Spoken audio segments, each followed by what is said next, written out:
Hello అండి. నా పేరు డాక్టర్ మనోజ్ చక్రవర్తి. నేను సీనియర్ ఆర్థోపెడిక్ సర్జన్ సోమాజిగూడ యశోదలో పనిచేస్తున్నానండి. నేను కరీంనగర్ అండ్ వరంగల్ కూడా వెళ్తుంటాను.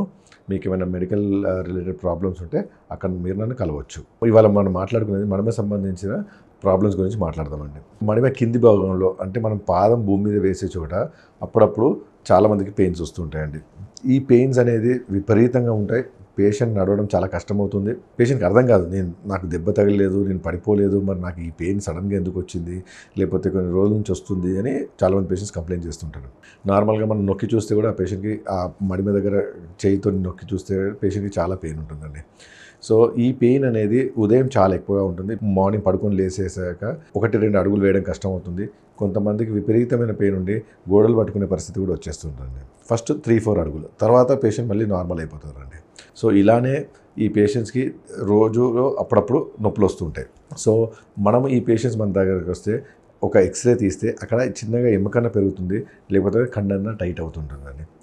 ఇది ఎందుకు వస్తుందంటే ఫస్ట్ ఆఫ్ ఆల్ ఒబిసిటీ, లావు ఉండే వాళ్ళకి వస్తుంది. Second thing thyroid, third thing sugar ఉన్న వాళ్ళకి, ఫోర్త్ కంటిన్యూస్గా నిల్చునే వాళ్ళకి, professions like teachers, traffic policemen, సర్జన్స్కి, వీళ్ళకి కంటిన్యూస్గా నిల్చునే వాళ్ళకి వస్తుంది. ఫిఫ్త్ థింగ్ ఏంటంటే చెప్పులు లేకుండా ఇంట్లో నడిచేవారికి. ఇంట్లో బయట కొంతమంది ఈ మధ్యలో కొంత ఫ్యాషన్ అయిపోయింది, బయట చెప్పులు లేకుండా నడిస్తే చాలా మంచిదని చెప్తారు.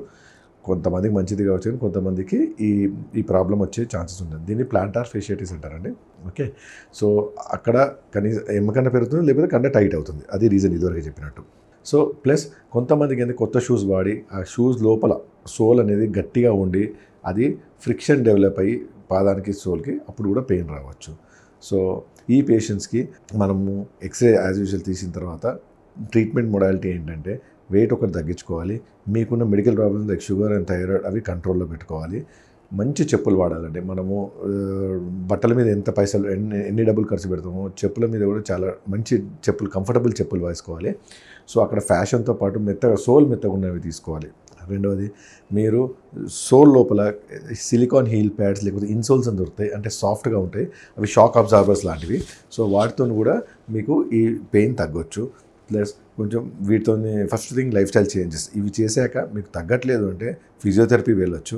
ఫిజియోథెరపీలో కూడా రకరకాలు ఉంటాయి, కొన్ని స్ట్రెచింగ్ ఎక్సర్సైజ్ నేర్పిస్తారు, ప్లస్ మెషిన్స్ పెడతారు, వీటితో కూడా నొప్పి తగ్గచ్చు. వీటితో మీకు నొప్పి తగ్గట్లేదు అంటే మేము మా దగ్గరికి వస్తే ఏమైనా ఇంజెక్షన్స్ ఇవ్వచ్చు. ఇంజెక్షన్స్లో 2 రకాలు ఉంటాయండి. ఒకటేమో స్టీరాయిడ్ ఇంజెక్షన్స్, రెండవది ఏంటంటే మనము పిఆర్పి ఇంజెక్షన్స్ అని ఉంటాయి, ప్లాస్మా రిచ్ ప్లేట్లెట్స్ అనే ఇంజెక్షన్స్ ఉంటాయి. ఇవి 1 లేకపోతే 2 ఇవ్వచ్చు. దాంతో కొంచెం మీకు ఉపశమనం ఉంటుందండి. మెయిన్ థింగ్ మనం లైఫ్ స్టైల్ చేంజెస్ చేసుకుంటే ఇవి నొప్పులు అనేవి తగ్గిపోతాయండి. Thank you.